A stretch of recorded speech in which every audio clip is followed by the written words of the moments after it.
والسلام على أشرف الأنبياء والمرسلين نبينا محمد وعلى آله وأصحابه أجمعين أما بعد. قال الله تعالى: أعوذ بالله من الشيطان الرجيم. فخلف من بعدهم خلف أضاعوا الصلاة واتبعوا الشهوات فسوف يلقون غيا. حیدرآباد کی اس مسجد محبوبیہ میں اس سے پہلے تقریباً 1 ماہ پہلے ہم نے 1 گھنٹے کا خطاب آپ کے سامنے کیا تھا، جس کی پہلی قسط تھی نماز میں خشوع و خضوع. تقریباً 1 گھنٹے سوا گھنٹے ہم نے گفتگو کی تھی، اور ہم نے وعدہ کیا تھا انشاءاللہ دوسرے اور کسی موقع پر دوسری قسط انشاءاللہ ہم جو ہے یہ کریں گے. اللہ تعالیٰ نے وہ موقع ہمیں دیا، ہم اللہ کا شکر ادا کرتے ہیں اور آپ کا بھی شکر ادا کرتے ہیں کہ نماز جمعہ سے پہلے خطبہ سننے کے بعد بھی آج آپ یہاں جمع ہوئے. اللہ سے ہماری دعا ہے کہ اللہ تعالیٰ یہ دین پر مر مٹنے کا جو جذبہ ہے اور دین پر عمل کرنے کا جذبہ ہے، اللہ تعالیٰ مرتے دم تک ہمارے آپ کے اندر واقع رکھے. نماز میں خشوع و خضوع کا حکم کیا تھا، نماز میں خشوع و خضوع کیسے آتا ہے، گزشتہ درس میں ہم اس کے بارے میں جو ہے ذکر کر چکے. آج کے درس میں ہمارے پاس 3 ٹاپک ہیں. انشاءاللہ 1 گھنٹے میں ہم تمام کو جو ہے سمیٹنے کی کوشش کریں گے. پہلا ہے بندہ جب نمازوں کو خشوع و خضوع سے پڑھتا ہے تو بندے کی زندگی میں اثر کیسے دکھتا ہے. دیکھیے آج ہم زیادہ جب بخار آ جاتی ہے تو فوراً انجیکشن لیتے ہیں، فوراً اینٹی بائیوٹک لیتے ہیں اور چاہتے ہیں کہ آدھے گھنٹے میں بخار کا اثر ختم ہو جائے. اسی طریقے سے ہماری اپنی زندگی میں بھی اگر ہم توجہ کے ساتھ اور نماز کو خشوع و خضوع سے ادا کریں گے نا تو اللہ تبارک و تعالیٰ مرنے سے پہلے ہی دنیا میں اس کے اچھے اثرات دکھاتا ہے انشاءاللہ. ایک چیز تو یہ ذکر کریں گے. اس کے بعد ہم یہ بتائیں گے کہ آج لوگ نمازیں بہت پڑھتے ہیں، امت کے مختلف طبقات میں ہر اعتبار سے نمازوں کو الگ الگ لوگ پڑھتے ہیں. تو علامہ ابن القیم رحمۃ اللہ علیہ نے نمازیوں کی 5 قسمیں بتائی. خشوع و خضوع سے نماز جب پڑھتے ہیں نا تو دیکھیے ہم ان 5 قسموں میں کہاں آتے ہو گئے ڈھونڈیے. 2. تیسرا، آج ہماری نمازوں میں خشوع و خضوع اڑ گیا کیوں؟ یہ بھی بہت بڑا سوال ہے. انشاءاللہ اس کے بھی اسباب انشاءاللہ جو ہے ہم خود اس درس کے آخری میں بیان کریں گے.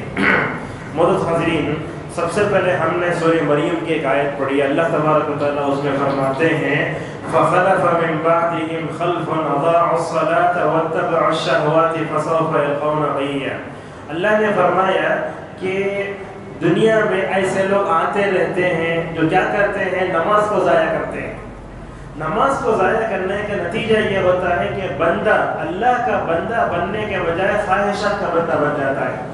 کتنے اچھے انداز سے اللہ نے سمجھایا. دیکھیے اگر آپ LKG UKG پڑھنے والے ہو تو سمجھ جائیں گے بات. قرآن میں جو آیا ہے فرمایا کہ بندہ نماز پڑھا تو اللہ کا بندہ بن کر رہتا ہے. جیسے ہی وہ نماز کو ضائع کرنے لگتا ہے تو خواہشات کا بندہ بن جاتا ہے. وَاتَّبَعُوا الشَّهَوَاتِ، نتیجہ یہ ہوتا ہے کہ جہنم میں جائے گا. اللہ اکبر. نماز کو ضائع کرے، شیطان کے بندے بنے، اپنے نفسان خواہشات کے پیچھے بھاگے، نتیجہ یہ ہوا کہ وہ جہنم میں جانے سے پہلے دنیا جیرن بن گئی اور آخرت میں تو قیامت میں جو ہے سامنا ہوگا ہی اللہ تبارک و تعالیٰ کا اور ذلت و رسوائیوں کا. تو آج آئیے ہم شروع کرتے ہیں کہ انسانی زندگی پر خشوع و خضوع سے جو نماز پڑھی جاتی ہے اس کا اچھا اثر کیا ہوتا ہے. اور یہ بات آپ یاد رکھیں حضرات و خواتین، یہ اثر اسی آدمی کو محسوس ہوگا جس کے اندر ایمان ہوگا. ورنہ تو اس سوشل میڈیا کے اس زمانے میں بس ہمارے ذہن پورے مشین کی طرح ہو گئے ہیں. بس پیسے ختم ہو گئے، نماز پڑھے کوئی موڈا رکھا پیڑ ڈال کے چلا گیا، ویسا ہے اللہ آرام کرے. یاد دیکھیے کہا کہ یہ نماز کا جو اثر ہے نا، خشوع و خضوع سے جو نمازیں پڑھی جاتی ہیں نا، ان نمازوں کا اثر قبول کرنا ہے تو سب سے پہلے اپنے اندر ایمان پیدا کرنا ہے. ٹھیک ہے، ایک مثال سے ہم آپ کو سمجھاتے ہیں. یہاں بیٹھے ہوئے کتنے حضرات و خواتین ہیں، اللہ تعالیٰ نے ہم میں سے کتنے لوگوں کو حج کی سعادت سے مالا مال کیا ہوگا الحمدللہ. کتنے لوگ ایسے ہیں جو عمرے کی سعادت سے مالا مال ہو گئے ہوں گے. یہاں زندگی بھر 40 سال آپ نماز پڑھے، لیکن آپ وہاں مکے مدینے میں جا کر 1-2 ہفتے نماز پڑھ کے آئے تو آپ نے دیکھا نمازوں میں فرق. یہاں نمازیں کیا ہوتی ہیں، ٹھونگ مارنا، اور وہاں کی نمازوں میں ایسے معلوم ہوتا ہے کہ ہمارا نبی نازل ہو رہا ہے. اللہ، یہ کیفیت دلوں کی قرآن نماز امام کیسے ہوتا ہے, ماحول کیسا ہوتا ہے, آیتیں کیسے پڑھی جاتی ہیں. تو مکے مدینے کی نمازوں میں اور یہاں کی نمازوں میں اگر آپ نے فرق محسوس کر لینا, ہم سمجھیں گے اس کے اندر ایمان بھی ہے اور نمازوں کے اندر فرق کرنے کا مادہ بھی اس کے اندر ہے. اب آئیے بات کو طول نہ دیتے ہوئے پہلی بات ہم آپ کو بتاتے ہیں کہ خشوع خضوع کے ساتھ, توجہ کے ساتھ جو نماز پڑھی جاتی ہے, اللہ تعالیٰ ایسے نمازیوں کی زندگی کو خوشگوار زندگی بنا دیتا ہے. آج ہمارے پاس خوشگوار زندگی کا مطلب کیا ہے؟ مطلب یہ ہے ہمارا گھر ہو, اٹیچ باتھ روم ہو, ہمارے پاس اوون ہو, ہمارے پاس فریج ہو, ہمارے پاس جو ہے مطلب کیا بولتے ہیں اس کو, واشنگ مشین جو ہے خود بخود ہونے والی ویسی واشنگ مشین ہو, ایسی چیزیں, مکسی ہو, گرینڈر ہو, ہم ایک 8 شو جوڑی ہوں. یہ ہم نے یہ مغرب کے دیے ہوئے جو زندگی کو ہم نے خوشگوار زندگی سمجھ لیا ہے. حقیقت میں یہ خوشگوار زندگی نہیں, یہ تو جیل کی زندگی ہے. اللہ کے نبی صلی اللہ علیہ وسلم نے دنیا کو مومن کے لیے کیا قرار دیا؟ کہا مومن دنیا کے لیے قید خانہ ہے نا, کتنا بھی خوش ہو جاؤ یہ خوشی کی حد ہوتی ہے. یہ کافر گھوم پھرے گا, کبھی ڈی مارٹ جائے گا, کبھی وہاں جائے گا, یہاں جائے گا, اس کی خوشی کی کوئی حد نہیں ہے. لیکن مومن کی خوشی کی حد ہوتی ہے. مومن کو حقیقی خوشی کہاں ملے گی؟ جب وہ اپنے رب کو دیکھے گا, جب وہ اپنے جنت میں قدم رکھے گا, جب نبی صلی اللہ علیہ وسلم کو دیکھے گا, اپنے کیے ہوئے نامہ اعمال میں نمازوں کا یہ گلدستہ دیکھے گا, تو حقیقی حد میں خوشی ہوگی. تو معلوم یہ ہوا کہ جو لوگ توجہ کے ساتھ نماز پڑھتے ہیں ان کی زندگیوں میں خشوع و ان کی زندگیاں بڑی خوشگوار ہو جاتی ہیں. اللہ تعالیٰ ان کی زندگیوں کو رحمت سے بھر دیتا ہے. اللہ تبارک و تعالیٰ ان کی زندگیوں میں سعادتیں برکتیں دیتا ہے. موٹی مثال دوں, یہ امت کا مظلوم طبقہ امام اور مؤذن, ان کی تنخواہیں کتنی ہوتی ہے؟ امام کو اب زیادہ سے زیادہ 15,000 دیں اور مؤذن کو 10,000 دیں, لیکن یہ 15 اور 10 جب گزارنے والے ایک مہینے میں 1.5 لاکھ کمانے والے سے بہتر ہے. کیوں؟ اس لیے کہ لوگ نمازی ہوتے ہیں. دیکھیے اللہ تبارک و تعالیٰ خشوع خضوع کے ساتھ پڑھے جانے والی نمازوں میں کیا کرتا ہے؟ وہ خوشگوار زندگی دیتا ہے. خوشگوار زندگی کا مطلب کیا ہے؟ آپ یہ مت سمجھو کہ دنیا میں جنت مل گئی, نہیں. خوشگوار زندگی کا مطلب اگر میں کہوں اللہ تبارک و تعالیٰ اس دنیا میں اس دور میں خصوصاً مجھے اور آپ کو بڑی بڑی بیماریوں سے بچا کر رکھنا, یہ خود خوشگوار زندگی ہے. اگر اللہ نے مجھے اور آپ کو کینسر سے بچایا, اللہ کا شکر ادا کرو. اللہ نے مجھے اور آپ کو ٹی بی سے بچایا, اللہ نے ایڈس سے بچا لیا. مال چاہیے, کتنے دن رہے گا مال؟ یہ صحت تو اصل دولت ہے. یہ صحت اگر رہی, یہ گھٹنے ہم زمین پر ٹیک کر اللہ کے سامنے اپنے ماتھا ٹیکیں گے. لیکن اگر یہ گھٹنے میں درد شروع ہو جائے, اللہ ایسا نہ کرے کہ کرسی پر بیٹھ کر نماز پڑھے, تو زمین پر سجدہ کرنے میں جو لذت ہے, کیا کرسی پر بیٹھ کر نماز پڑھنے سے وہ لذت ملے گی؟ نہیں. جب تک اللہ نے مجھے اور آپ کو زندگی اچھی دی ہے نا, نمازوں میں پائے جانے والی لذت کو لوٹو, اسے اپنی زندگیوں کو بھرو. یہی افضل میں خوشگوار زندگی ہے. بہت حاضرین, یہ مثال ہم نے بارہا آپ کے سامنے پیش کی ہے. 2 بڑے عالم دین تھے, اپنے وقت کے بہت بڑے عالم دین. ان کے سامنے ایک گلاس میں جو ہے زمزم رکھا ہوا ہے, سوکھی روٹی. زمزم تو پانیوں کا سردار ہے, اور سوکھی روٹی مل جائے بس دنیا کی دولت مل گئی. اچھا, اللہ تبارک و تعالیٰ نے یہ زمزم بھی سوکھی روٹی دی کہاں؟ کعبۃ اللہ کے سامنے. اللہ, کعبۃ اللہ کے سامنے. وہ بولتے ہم ایک نظر کعبۃ اللہ کو دیکھتے اور ایک نظر اس پانی اور جو ہے روٹی کو دیکھتے. تو بولتے کعبۃ اللہ کو دیکھتے, کھاتے جاتے اللہ کا شکر ادا کرتے. اس سے بڑی کوئی نعمت چاہیے؟ کعبۃ اللہ کا دیدار نصیب کرے اللہ تبارک و تعالیٰ بندوں کو. اس سے بڑی اور کوئی جو ہے بندے کو نصیب نہیں ہے. اور وہ 2 علماء بولتے یہ کعبۃ اللہ کے دیدار میں, چھوٹے جو ہے زمزم کے گلاس میں اور سوکھی روٹی میں اللہ نے جو ہے سکون دیا ہے, اگر اس سکون کے بارے میں بادشاہوں کو معلوم ہو جائے نا, تو بادشاہ اپنے ساتھ تلوار لے کر ہمیں مارنے آ جائیں گے اور ہمارے پاس سے سکون کو چھیننے کے لیے آ جائیں گے. دیکھیے کیا ہے, تو خوشگوار زندگی کا مطلب یہ ہوا اللہ تبارک و تعالیٰ سکون ادا کرتا ہے. دیکھیے ہم اور آپ نمازیں پڑھتے ہیں, کبھی ایسے ہوا کہ نماز پڑھ کے سکون ملا ہے؟ ویسے لوگ الحمدللہ دنیا میں سکون پڑھا, سکون نماز پڑھا, سکون ملا. لیکن نماز چھوڑتے ہی جو بے قراری ہوتی ہے, اصل میں اسی کے اندر ایمان کی کیفیت ہے. حضرت انس رضی اللہ عنہ ایک دن نماز عصر چھوڑ گئی, اپنے بارے میں بولنے لگے میں ہلاک ہو گیا, میں ہلاک ہو گیا, ایک نماز چھوڑ کر. اگر ہم اپنی زندگی میں کتنی نمازیں چھوڑتے ہیں، ہلاکت پر ہلاکت، ہلاکت پر ہلاکت۔ انس رضی اللہ عنہ کہنے لگے ہلاکت کی وجہ یہ ہے کہ میں نے اپنے زندگی میں ایک مرتبہ نماز عصر چھوڑی تو ہلاک ہو گیا بولے۔ تو لہذا یہ ایمان اپنے اندر پیدا کرنے کی ضرورت ہے۔ معزز حاضرین، یہ خوشگوار زندگی اللہ تبارک و تعالیٰ دیتا کرنے کو۔ حی علی الفلاح کا کیا مطلب ہے؟ آؤ کامیابی نہیں، آؤ بڑی کامیابی کی طرف۔ آپ اپنے دکان میں بیٹھ کر تجارت کر رہے ہیں، وہ تجارت میں نفع بھی ہے نقصان بھی ہے، لیکن حی علی الفلاح میں صرف کامیابی ہی کامیابی۔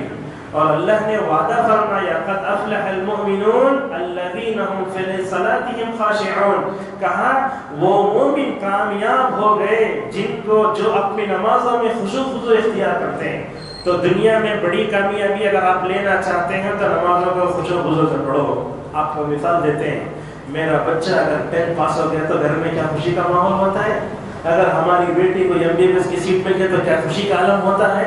کبھی گھر میں شوہر یہ کہے اپنی بیوی سے بیگم آج 5 نمازیں پڑھا، اللہ کا سکون سے رکھا ہے۔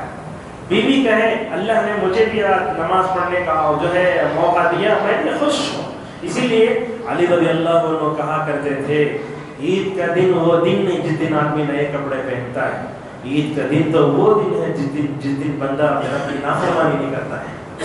تو اس سے معلوم یہ ہوا کہ خوشگوار زندگی اور ہر طرح کی کامیابی ملتی کہاں ہے؟ نمازوں کو خشوع خضوع میں پڑھنے کی وجہ سے ہے، پہلی بات۔ دوسری بات، جو نماز خشوع خضوع سے توجہ سے پڑھی جاتی ہے اسی نماز کے اندر بندے کو برائیوں سے روکنے کا دم ہے۔ آج آپ دیکھیے ہم نمازیں بھی پڑھ رہے ہیں، لڑکیوں سے چیٹنگ بھی کر رہے ہیں، پوسٹر بھی دیکھ لے رہے ہیں اور ٹک ٹک بھی کھیل رہے ہیں، ہمارا اسٹیٹس پر ٹک ٹک بھی ہے۔ یہ حقیقی نمازوں کی جو ہے اثرات نہیں ہوتے۔ جو بندہ حقیقی نماز کو نماز سمجھ کے پڑھتا نہ کبھی وہ برائی کے قریب پھٹکے گا نہیں۔ جیسا کہ اللہ فرماتا ہے ان الصلاۃ تنہی عن الفحشاء والمنکر، یہ آیت تو آیت ہو گئی لیکن اس آیت کا عمل ہماری زندگیوں میں نہیں ہے۔ بے شک نماز انسان کو برائیوں سے اور بے حیائی سے روکتی ہے۔ آج کتنے نوجوان ایسے ہیں جو نماز جمعہ پڑھنے کے بعد جا کر ریچارج کی دکانوں میں گانے ڈاؤن لوڈ کر کے دیتے ہیں۔ یہ حقیقی نماز پڑھی انہوں نے نہیں، انہوں نے تو ورزش کی، حقیقی نماز نہیں پڑھی انہوں نے۔ علامہ ابن تیمیہ رحمۃ اللہ علیہ فرماتے ہیں اچھا نماز کیوں انسان کو برائیوں سے روکتی ہے؟ روزہ بھی روک سکتا، حج بھی روک سکتا، لیکن نماز کیوں روکتی ہے؟ تو علامہ ابن تیمیہ اس کا جواب دیتے ہوئے کہتے ہیں اصل میں کیا ہے، نماز پڑھتے وقت جب بندہ اللہ کے سامنے کھڑے ہوتا نا، اللہ کی ہیبت طاری ہو جاتی دل، یہی وہ ہیبت اور ڈر ہے جو نماز کے اختتام تک بندے کے ساتھ رہتے ہیں۔ دونوں چیزیں، نماز کے اختتام کے بعد بندہ سوچتا جس رب کے سامنے کھڑے ہو کر اس کی عظمت کو، اس کی ہیبت کو اپنے دل میں بسا کر میں اس کے سامنے جھکا اٹھانا، کیا میں اس ذات کی نافرمانی کر سکتا ہوں کیا؟ تو اس طریقے سے وہ سوچتا ہے۔ تو ہماری نمازیں خشوع خضوع سے ہوں گی تو کیا اللہ تبارک و تعالیٰ کیا کرے گا، ہمارے اندر جو ہے جو برائیاں ہیں ان برائیوں کو دور کر دے گا۔ اور آج ہم دیکھتے ہیں ایک آدمی سگریٹ پی رہا ہے، وہ بھی مسجد کے لیٹرین میں آ کر، اور ایک آدمی شراب پی رہا ہے، ایک آدمی لائن مار رہا ہے۔ اب یہ سوچتا میں نوازہ میں پڑھ رہا ہوں ساتھ میں یہ بھی کروں نا، کیسا ہوتا ہے یہ اپوزٹ نا، دونوں چیزیں، نماز بھی اور ساتھ میں طہارت بھی اور غلاظت بھی۔ حقیقت میں وہ نماز اس کی نماز نہیں، اگر اس کی نماز اگر نماز نبوی کی طرح ہو جائے اور نماز میں خشوع خضوع توجہ کے ساتھ اگر کوئی نماز پڑھے تو یقیناً وہ بندہ برائیوں سے رک جائے گا۔ ہم نوجوانوں سے درخواست کرتے ہیں کہ اپنی نماز کو توجہ کی نماز بناؤ اور اپنی ہر نماز کو آخری نماز سمجھ کر پڑھو۔ آپ سجدہ کر رہے ہیں، پتہ نہیں اور ایک سجدہ کرنے کا موقع مجھے رب دے گا یا نہیں جانتا، لہذا ایسی نماز پڑھو تب اللہ تبارک و تعالی ہم کو برائیوں سے روکے گا۔ معزز حاضرین، تیسری بات، جس نماز میں توجہ اور خشوع خضوع ہوتا ہے نا، وہ نماز جو ہے ان احادیث میں جو فضائل بتائے گئے پورے بدل اس کو ملتے ہیں۔ کیسے؟ اللہ کے نبی صلی اللہ علیہ وسلم نے مثال دے کر کہا کہ تمہارے گھر کے سامنے ایک نہر بہہ رہی ہے، تم اس میں 5 مرتبہ نہاتے، کیا تو جسم میں میل باقی رہتا؟ صحابہ نے کہا نہیں، ویسے کیا کرتی ہے نماز انسان کو برائیوں سے میل کچل سے دور کرتی ہے۔ آپ صلی اللہ علیہ وسلم نے فرمایا نماز فجر پڑھنے والا، عصر پڑھنے والا جنت میں جائے گا۔ نماز فجر اور عشاء اگر جماعت سے پڑھے، آدمی بستر پہ ہے لیکن قیام کا پورا ثواب اللہ تبارک و تعالیٰ دے گا۔ یہ سب نماز کے تعلق سے جتنی فضیلتیں حدیث میں آئی نا، وہ ہر نماز پڑھنے والے کو ملیں گی نہیں۔ توجہ سے نماز پڑھنے پر ہی ملیں گے. میں یہاں ہوں، میرا دل مدینے میں ہے، خالی اٹھ رہے چھپ رہے، خالی جیسے بولے غالب یہ خیال دل بہلانے کے لیے اچھا جیسے بولے ویسا ہی ہے. تو لہذا اللہ کے نبی صلی اللہ علیہ وسلم نے فرمایا جماعت کے ساتھ نماز پڑھے تو 25 درجے بڑھ کر ہے. معلوم نا تنہا نماز پڑھنے سے بعض احادیث میں کہا کہ 27، ایک میں 25 آیا، ایک میں 27 آیا. کیا یہ علماء اس کا جواب دیتے ہوئے یہ کہتے ہیں اگر نماز توجہ سے پڑھے تو 27 درجے ملتا ہے ثواب، اگر توجہ نہیں ہے تو 27 سے کم ہو کر 25 میں آ جائے گا. ایسا بھی علماء نے جواب دیا ہے. تو بہرحال اگر ہم نمازوں کے تعلق سے جتنی فضیلتیں اگر ہم جو ہے بیان کی گئی نا وہ ساری فضیلتیں اگر ہم حاصل کرنا چاہتے ہیں تو ہمارے لیے ضروری ہے کہ ہم توجہ سے نماز پڑھیں. اسی طریقے سے چوتھا توجہ کے ساتھ نماز پڑھنے کا ایک ثواب یہ ہے کہ گناہوں کا کفارہ بنتی ہے وہ چیز. کیسے؟ رسول اکرم صلی اللہ علیہ وسلم کے پاس ایک آدمی آیا، کہا یا رسول اللہ گناہ بہت ہو چکے ہیں، کیا کروں؟ تو آپ نے اس سے کچھ بھی نہیں بتایا، آپ نے اس سے ایک ہی بات پوچھی، کہا کیا تم ہمارے پاس نماز پڑھے کیا؟ بس. تو کہنے لگا ہاں یا رسول اللہ میں نے آپ کے پیچھے نماز پڑھی. تو کہنے لگے ٹھیک ہے، جب تم نے ہمارے ساتھ نماز پڑھی ہے اللہ تبارک و تعالیٰ نے تمہارے چھوٹے سارے گناہوں کو معاف کر دیا ہے. وضو کرنے بیٹھتے ہیں، راستے میں دیکھتے ہوئے غلط چیزیں وضو کر رہے ہیں تو آپ نے کیا فرمایا؟ ہر جگہ سے گناہ چھڑتے ہیں. معلوم نا وہ گناہ نظر نہیں آتے، گناہ چھڑتے ہیں. آپ نے فرمایا پانی کا آخری خطرہ بھی، یہ ناخن کے نیچے بھی جو گناہ ہے وہ بھی چھڑ کر رہے گا. کتنی فضیلت رسول اکرم صلی اللہ علیہ وسلم نے جو ہے بیان کی، کس کی؟ وہ وضو کی. تو نماز کی فضیلت اس سے بڑھ کر ہوگی. تو یہ نمازیں کیا کرتی ہیں؟ ہمارے لیے گناہوں کے کفارے کا ذریعہ بنتی ہیں. اسی طریقے سے معزز ناظرین یاد رکھیے بہت بڑا اچھا فائدہ، جس نماز میں توجہ ہوتی ہے نا، جو نماز خشوع خضوع سے پڑھی جاتی ہے، شیطان اس آدمی کے پاس سے بھگ جاتا ہے. توجہ سے نماز پڑھ رہے ہیں آپ، شیطان آ کر بیچ میں آپ کو کلانے کی کیا نہیں تو وسوسے ڈالنے کی کوشش کرتا نا، ناکام ہو کے چلے جاتا ہے. آج ہمارے نمازوں میں ہم دیکھتے ہیں نماز شروع کرتے پہلی رکعت میں سورہ فاتحہ کے بعد امام صاحب کیا سورہ پڑھے، دوسری رکعت میں کیا سورہ پڑھے، نماز ختم محبت نہیں بول سکتے. ہم نہ چاہتے ہیں تو امام کا قائد رکھیں گے، ہمارا یہی حال ہے، ذہن پر منتشر. تو کہا کہ جو نماز توجہ سے پڑھی جاتی ہے شیطان وہاں نہیں آتا. شیطان کبھی وضو کے دوران آ کے وسوسہ ڈالتا نا، وسا کرے کہ نہیں کی. کبھی کیا کرتا ہے شیطان آ کے ہماری نمازوں میں وسوسہ ڈالتا ہے. تو انگلی ہلائے گی نہیں کی، درود ابراہیم پڑھے گی نہیں کی. یہ سب چیزیں کب آتی ہیں؟ جب توجہ نہیں ہوتی ہے. ہم بیٹھ کر بیوی کے بارے میں، اسکول کے بارے میں، جاب کے بارے میں، مدرسے کے بارے میں سوچتے رہے نا، تنخواہ نہیں آئی، فلاں ہوا، یہ ہوا. اگر یہ سب سوچتے رہے تو کیا ہوتا ہے؟ شیطان ہمارے پاس آ جاتا ہے. تو لہذا رسول اکرم صلی اللہ علیہ وسلم نے بیان فرمایا کہ وضو کا شیطان بھی ہے، نماز کا شیطان بھی، دونوں آتا ہے. اگر توجہ سے نماز پڑھو تو شیطان نہیں آتا. اور شیطان آیا بھی تو کیسا؟ دیکھیے نبی صلی اللہ علیہ وسلم مدینہ میں نماز پڑھ رہے ہیں، حالانکہ نماز میں شیطان آیا. وہ بھی کیسے؟ اپنے ہاتھ میں آگ کا انگارے لے کر آیا، نبی صلی اللہ علیہ وسلم پر ڈال دینے کے واسطے. اللہ کے نبی صلی اللہ علیہ وسلم نے نماز میں کہا اللہ کی لعنت کے ذریعے میں تجھ پر لعنت کرتا ہوں، ایسے آپ نے فرمایا. اور آپ نے اس کے بعد نماز ختم ہونے کے بعد آپ نے کیا فرمایا؟ آپ نے کہا اگر سلیمان کی دعا نہ ہوتی نا، میں اس شیطان کو یا جن کو مسجد نبوی کے ستون سے باندھتا، بچے اسے کھیلتے. تو لہذا معلوم یہ ہوا کہ شیطان نماز میں آتا ہے لیکن اس نماز میں نہیں آتا جس میں خشوع خضوع ہوتا ہے. اور یہ بات یاد رکھیے، ابن عباس رضی اللہ عنہما بڑی پتے کی بات کہتے ہیں، ذرا غور سے سنیے اسے. کیسا؟ نماز میں وسوسہ آتا نا، 2 رکعت پڑھے، 3 رکعت پڑھے، تشہد میں بیٹھے نہیں بیٹھے، نماز میں یہ وسوسہ سمجھتے نا، وسوسہ ڈالتا ہے. تو ابن عباس رضی اللہ عنہ بڑی پتے کی بات کہتے ہیں، یہ شیطان کیا کرتا ہے، منافق کے پاس بھی نہیں جاتا، یہودی کے پاس بھی نہیں جاتا، آتا سب مسلمان کے پاس. کیا ان کی سمجھ ہے، کیا انہوں نے سوچا ہے، دیکھا ہے؟ کہنے لگے شیطان وسوسہ لے کر منافق کے پاس بھی نہیں جاتا، یہودی کے پاس بھی نہیں جاتا. پوچھا گیا کیوں نہیں جاتا؟ بولے اس کا سینہ اجڑے گھر کی طرح ہے، کیا بیچ میں ہے اس میں ایمان، کیا وسوسہ پیدا کریں گے جا کے؟ اچھا وسوسہ کہاں پیدا کرتا کہ جس کے دل میں ایمان ہے وہاں آ کر وسوسہ ڈالتا ہے. اور شیطان نے کیا کہا اللہ سے؟ تیرے عزت کی قسم میں قیامت تک تیرے بندوں کو بہکاتا رہوں گا۔ تو چنانچہ یہ وسوسہ ہمارے لیے آزمائش ہے۔ یہ کبھی ایسے ہوتا ہے، دیکھیے 4 رکعت پڑھ لیے، 5 رکعت کے لیے اڑ گئے ہیں، آپ یہ سمجھ رہے کہ 40 پڑھے ہیں، تو اسلام یہ کہتا ہے کہ اور رکعت اڑ کے پڑھ لو، تو کیا ہوگا؟ 4 رکعت فرض، 2 رکعت سنت۔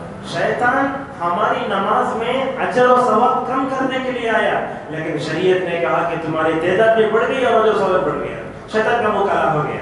ایسا ہی رسول اکرم صلی اللہ علیہ وسلم فرماتے ہیں۔ تو لہذا معلوم یہ ہوا کہ شیطان جس نماز میں جو ہے خشوع خضوع ہوتا ہے وہاں سے بھاگ جاتا ہے۔ اسی طریقے سے معزز حاضرین، جس نماز میں خشوع خضوع ہوتا ہے نا، اللہ تبارک و تعالی ان کی نمازوں کے درجے کو دنیا اور آخرت میں بلند فرماتا ہے۔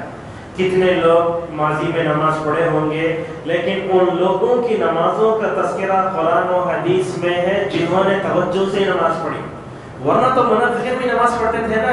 ابراہیم علیہ السلام کے بارے میں معلوم ہے، جب اپنی بیوی سارہ کو لے کر مصر کے بادشاہ کے پاس سے گزر رہے تھے تو پکڑ لیا، کسے؟ سارہ کو۔ اگر ابراہیم علیہ السلام یہ کہتے کہ یہ میری بیوی ہم تو پکڑ لیتا ہوں میں، ابراہیم نے اپنے اندر ایک چیز رکھ کر اپنے زبان کہا میری بہن نہیں ہے، جھوٹ بول، ضرورت کے تحت اسے بولتے تولیہ، تو پکڑ لیا اسے، بہن بولا، لیکن بہن بولنے کا بھی نہیں چھوڑا۔ تو حضرت ابراہیم علیہ السلام کی بیوی سارہ اس وقت مصر کے بادشاہ کے ہاتھ میں ہے۔ ابراہیم پریشان ہو رہے، میری بیوی کی عزت پر حملہ کرے گا یہ، تو اس طرف اس وقت میں حضرت ابراہیم علیہ السلام اگر کسی چیز کا سہارا لیتے تو نماز ہے، نماز میں دعا کرتے ہیں رب میری بیوی کو بچا لے، تو اس لیے کہ وہ اس کے ہاتھ میں ہے۔ اور ابراہیم علیہ السلام دعا کرتے، کیا دعا کرتے؟ اور بعض روایتوں میں آیا کہ سارہ نے خود دعا کیا، رب یہ جو شیطان ہے نا مجھے پکڑنے جب آتا نا اس کا ہاتھ چھل کر دو۔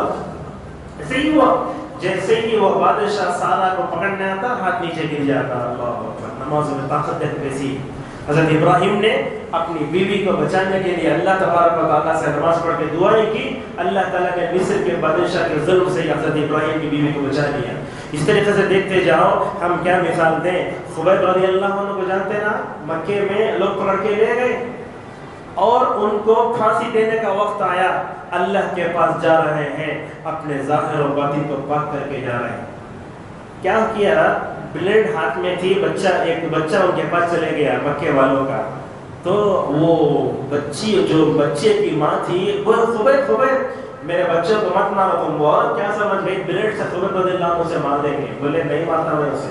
اس کے کئی کو بلیڈ تھی ہاتھ میں، یہ جو 2 جگہ کے بال نکالتے نا مرد، وہ نکالنے کے لیے بلیڈ لیے تھے۔ میں اللہ کے پاس جا رہا ہوں، پاکیزہ بن کر جا رہا ہوں، کوسے ناف کے نیچے کے بال نکالے، اپنے بغل کے بال نکالے۔ کیوں نکالے؟ اس لیے کہ میں ایسی ذات کے پاس جا رہا ہوں جو دنیا و آخرت میں سب سے پاکیزہ ذات ہے وہ۔ اور اس کے بعد پھانسی پر چڑھنے سے پہلے لوگوں نے پوچھا کہ اے خبیب تمہاری آخری کیا جو ہے تمنا ہے؟ 2 رکعت نماز پڑھنے کا موقع تھا۔ خبیب جا کر 2 رکعت نماز پڑھی، جلدی پڑھے، سلام پھیرنے کے بعد بولا دشمنوں میں نے اپنی زندگی کی آخری نماز پڑھی، دل تو یہ چاہ رہا تھا کہ نماز لمبی کروں، بس تمہارے یہ غلط اندیشے کی وجہ سے میں نے یہ نماز کو مختصر کر دیا۔ اگر میں نماز لمبی پڑھتا تو تم کہتے کہ خبیب نے موت کے ڈر سے نماز لمبی پڑھی ہے۔ امام بخاری رحمۃ اللہ علیہ یہ پورا قصہ ذکر کرنے کے بعد کہتے ہیں مرنے سے پہلے 2 رکعت پڑھنے کا یہ طریقہ خبیب رضی اللہ عنہ نے جو ہے ایجاد کیا تھا۔ لہذا کیا معلوم ہوا، دنیا میں ہزاروں لوگوں نے نماز پڑھی ہے، لیکن دنیا ان لوگوں کی نماز کو یاد رکھتی جن کی نماز تاریخی ہوتی ہے، جن کی نمازوں میں خشوع خضوع ہوتا ہے۔ معزز حاضرین، رسول اکرم صلی اللہ علیہ وسلم کی نماز نہیں جانتے؟ اتنا لمبا قیام پیروں میں ورم آ جاتا۔ ابو موسیٰ اشعری جا کے پوچھتے امائی عائشہ سے، عائشہ اللہ کے نبی کی عبادت کیسے ہوتی؟ تو اس وقت جو ہے عائشہ رضی اللہ عنہ کہتی رسول اللہ صلی اللہ علیہ وسلم نماز پڑھتے تھے لمبی لمبی۔ میں پوچھتی یا رسول اللہ اتنا زیادہ تھکانے کی ضرورت کیا ہے؟ تو اللہ کے نبی کیا فرماتے، اگرچہ اگلے پچھلے سارے گناہ معاف ہیں میرے، لیکن چونکہ اللہ نے جو جسم دیا ہے نا اس کا شکرانہ ادا کرنے میں نماز پڑھ رہا ہوں، اللہ کا شکر گزار بندہ نماز پڑھنے نماز پڑھ رہا ہوں۔ معزز حاضرین، معلوم یہ ہوا کہ خشوع خضوع سے جو نمازیں پڑھی جاتی ہیں نا، اللہ تعالیٰ ان کی ساری مرادوں کو پوری کرتا ہے۔ آج آپ دیکھیے، میں بھی دعا کر رہا ہوں، آپ بھی دعا کر رہے ہیں، دعائیں قبول نہیں ہوتی، کیوں؟ فجر پڑھے ظہر چھوڑ دو، عصر پڑھے مغرب چھوڑ دو، عشاء پڑھے فجر چھوڑ دو، ایسا چھوڑ کر نمازیں پڑھتے نا، وہ دعاؤں کا اثر ختم ہو جاتا۔ آپ پکے نمازی بن جاؤ، نماز نبوی بن کے دکھاؤ، اس کے بعد دیکھو اللہ کے سامنے ہاتھ اٹھا کر دیکھو، اگر تمہاری دعائیں رد ہوئی تو کچھ، تو یہ اللہ تبارک و تعالیٰ خشوع سے جو نمازیں پڑھ جاتی ہیں، اللہ تعالیٰ ان کی ساری ضرورتوں کو پوری کر دیتا ہے۔ حسن بصری کے پاس ایک آدمی آ کر کہنے لگا، حسن ذرا مجھے نصیحت کرو نا۔ بولے 2 باتیں بولتا ہوں، ایک بات تو یہ ہے ہمیشہ تمہاری زبان اللہ تبارک و تعالیٰ کے ذکر سے تر و تازہ رہنا چاہیے۔ جب بھی میں زبان کھولوں اللہ اکبر کہوں، لا الہ الا اللہ کہوں۔ اگر دنیا میں کوئی آدمی ہمارے اوپر احسان کرتے، کتنا ذکر کرتے اس کا، لکھتے بولتے پڑھتے، لیکن جو رب ہم کو شروع سے لے کر آخر تک اب تک نعمتیں دے رہا ہے، اس کو یاد نہیں کریں گے، اس نعمت کس کو یاد کریں گے ہم؟ تو کہا حسن بصری نے اپنے زبان کا ہمیشہ تر و تازہ رکھو، ایک بات۔ دوسری بات بولے، اگر اللہ تبارک و تعالیٰ زندگی میں تم کو رونے کا اپنے گناہوں پر موقع دینا، وہ بھی ذرا کر لو۔ گناہوں پر رونا یہ بہت کم لوگوں کو نصیب ہوتا ہے۔ گناہ کر لیے اس کے بعد فوراً ندامت کی آنسو جب انسان سے آتا ہے نا، اللہ تبارک و تعالیٰ کے پاس اس گناہ کی بڑی اہمیت ہے۔ کیسے؟ اللہ کے نبی صلی اللہ علیہ وسلم فرماتے ہیں کہ جہنم میں لوگ، سنیے، جہنم میں لوگ اتنا روئیں گے رونے کی وجہ سے، آنسو اتنے آئیں گے، اگر اللہ تبارک و تعالیٰ چاہے تو جہنمیوں کے آنکھوں سے نکلنے والے آنسوؤں میں جہاز بھی چلا سکتا ہے، اس حد تک۔ لہٰذا وہاں جا کر رونے سے پہلے دنیا میں خود رو لو، تاکہ ہمارے آنکھوں کی اللہ تبارک و تعالیٰ کے پاس قیمت رہے۔ اس طرح سے بہت حاضرین، توجہ سے نماز پڑھنے سے اور ایک چیز ہے، وہ کیا؟ عبادت میں اور بندگی میں لذت حاصل ہوتی۔ ہمیں کیا ہے، کھانے پینے کا مزہ معلوم ہے، میں بولتے جاؤں بریانی فلاں، لیکن کبھی ہم نے نماز کی لذت اور اس کی چاشنی کو ہم نے محسوس نہیں کیا۔ نماز میں اللہ ایک مزہ رکھا ہے، وہ مزہ کسے ملے گا؟ جس کے اندر ایمان ہوگا، جس کے اندر اللہ کی محبت جس قدر ہوگی، اتنا ہی اس کو نماز کا وہ مزہ ملے گا۔ آج آپ اور ہم نماز کے اس مزے سے محروم ہیں، تو مطلب یہ ہے کہ ہمارے اندر ایمان کم ہے۔ اگر ایمان ہے تو بھی اپنے رب کی محبت ہمارے اندر کم ہے۔ رب کی محبت جتنی ہوگی، اللہ تبارک و تعالیٰ ہمارے نمازوں میں اتنا ہی مزہ دے گا۔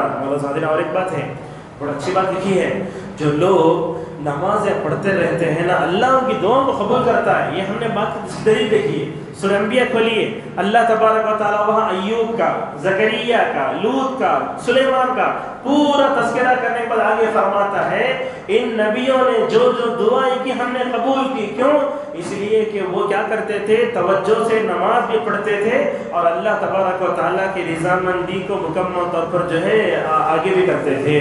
معزز حاضرین، اسی طریقے سے ایک بات یہ بھی ہے، کیا ہے، نمازی جو توجہ سے جو نماز پڑھی جاتی ہے نا، اس کا اور ایک فائدہ علماء نے ذکر کیا ہے، وہ کیا؟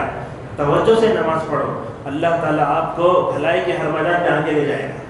زکوٰۃ دینا چاہے اللہ آگے بڑھا رہا ہے، خرچ کرنا چاہے آگے بڑھا رہا ہے۔ اسی لیے ابن مسعود رضی اللہ عنہ کہا کرتے تھے، لوگوں جب مسجد کو جاؤ نا، آگے بڑھو، جتنا تم آگے بڑھو گے جنت میں اللہ تم کو آگے بڑھائے گا۔ آج ہم آ کر کیا کرتے ہیں، نماز میں کھڑا ہونا ہو تو پیچھے کہیں کھڑے ہونا نہیں ہونا چاہیے نا۔ مردوں کی سب سے اچھی صف کون صف ہے؟ پہلی صف ہے۔ ہم عورتوں کی صف میں کیوں کھڑے ہونا؟ آگے بڑھو۔ اگر تم پیچھے رہو گے نا، اللہ تعالیٰ جنت میں تم کو پیچھے رکھے گا۔ کیا کوئی مسلمان ایسے جنت میں پیچھے رہنا چاہتا ہے؟ نہیں نا۔ جب جنت میں ہم پیچھے رہنا نہیں چاہتے، نماز میں آگے آنا چاہیے۔ لہذا رسول اللہ صلی اللہ علیہ وسلم فرماتے ہیں، اگر کسی کو اذان کا ثواب معلوم ہو جائے، اذان دینے کا، اور پہلی صف میں کیا ثواب ہے معلوم ہو جائے، لوگ کیا کریں گے، اپنے بٹک کے ذریعے کھینچتے کھینچتے مسجد کو آئیں گے اور لڑائی کریں گے، چیڑ جاتے نا، قرآن اندازی سے لوگ کام لیں گے، اتنا جو ہے لوگوں کے درمیان مقابلہ ہوگا۔ اور مولانا حضرت اسی طریقے سے خشوع خضوع سے نماز پڑھنے سے اور ایک فائدہ یہ ہے کہ اللہ تبارک و تعالیٰ ان کے چہروں پہ اپنا نور ڈالتا ہے۔ دیکھتے ہیں آپ کتنے لوگ ایسے ہیں جو لوگ نیک تھے، نیکی کا اثر چہرے میں دکھتا ہے، برائی کا اثر بھی چہرے میں دکھتا ہے۔ ایسے اللہ والے لوگ جو نیک تھے دنیا سے گئے. آپ جو ہے اللہ کی قسم کھا کے ہم آپ کو بولتے ہیں جب انتقال ہوتا ہے نا ایک عجیب طرح کی رونق چہرے پہ رہتی ہے. اتنا ہی نہیں بلکہ آپ دیکھو اس کے بعد ان کو نہلا کر کے کفن پہنا کر کے خوشبو لگا کر جنازے میں رکھو. دیکھو دنیا کیسی ٹوٹ پڑتی ہے ان کے اوپر. یہ سب کیا ہے؟ نیک لوگ اور نمازوں میں آگے بڑھنے والے, خشوع و خضوع سے نماز پڑھنے کی وجہ سے. سلف میں سے کسی پوچھا گیا آپ کے چہرے پر رونق کیوں ہے تو کیا کہنے لگے معلوم؟ اس کا تعلق بیوٹی پارلر سے بھی نہیں ہے, اس کا تعلق فوٹو سے بھی نہیں ہے, اس کا تعلق جو ہے کسی کریم سے نہیں ہے. کیا فرماتے ہیں؟ ہم رات کی تاریکی میں اللہ تبارک و تعالیٰ کی عبادت کرتے ہیں تو اللہ تعالیٰ جو ہے اپنا نور ہمارے چہرے پہ ظاہر کرتا ہے. تو یہ کوئی مطلب ایسی بات نہیں ہے. چہرے کا نور, چہرے کی رونق نہیں ملتی ہے کسی کو. آپ کتنا بھی خوبصورت بن جاؤ, اللہ کی اطاعت کر کے جو نور ملتا ہے نا, جو رونق ملتی ہے نا, وہ دنیا میں ہر کسی کو میسر نہیں ہوتی. اسی طرح سے معزز حاضرین, توجہ سے نماز پڑھنے کا فائدہ دیکھو. اللہ کی محبت ملے گی, اور جس کو دنیا میں اللہ کی محبت مل جائے, دنیا میں سے کسی کی محبت کی ضرورت نہیں. فرشتوں کی محبت, یہاں تک کہ بندوں کی محبت بھی. جو آدمی نمازی رہتا ہے نا, توجہ سے خشوع و خضوع سے نماز پڑھتا ہے, اگر کوئی مسئلہ آ گیا تو لوگ اس کے لیے کیسے ٹوٹ پڑتے ہیں. دیکھو وہ نمازی, انہوں مر گئے, انہوں بیمار ہو گئے. اگر کوئی آدمی نماز چھوڑ کے پڑھا تو اسے کوئی کیئرش نہیں کرتے. دیکھیے اللہ تبارک و تعالیٰ بندوں کے دلوں میں آپ کے بارے میں محبت ڈالتا ہے, اور اللہ تعالیٰ اگر کسی کے دل میں لوگوں کی محبت ڈال دیا تو یہ بہت بڑی چیز ہے. اور معزز حاضرین, اس طریقے سے توجہ سے نماز پڑھنے سے اور ایک ہوتا کیا ہے, انسانی زندگی میں سکون آئے گا. آج ہماری پریشانیاں, ٹینشن, مصیبتیں, یہ جو ہمارے اوپر جو افکار کا جو ہجوم ہے نا, اس سے ہلکا اگر کرنا چاہتے ہیں تو ہمیں نمازوں کا اہتمام کرنا, خصوصاً نماز فجر کا اہتمام.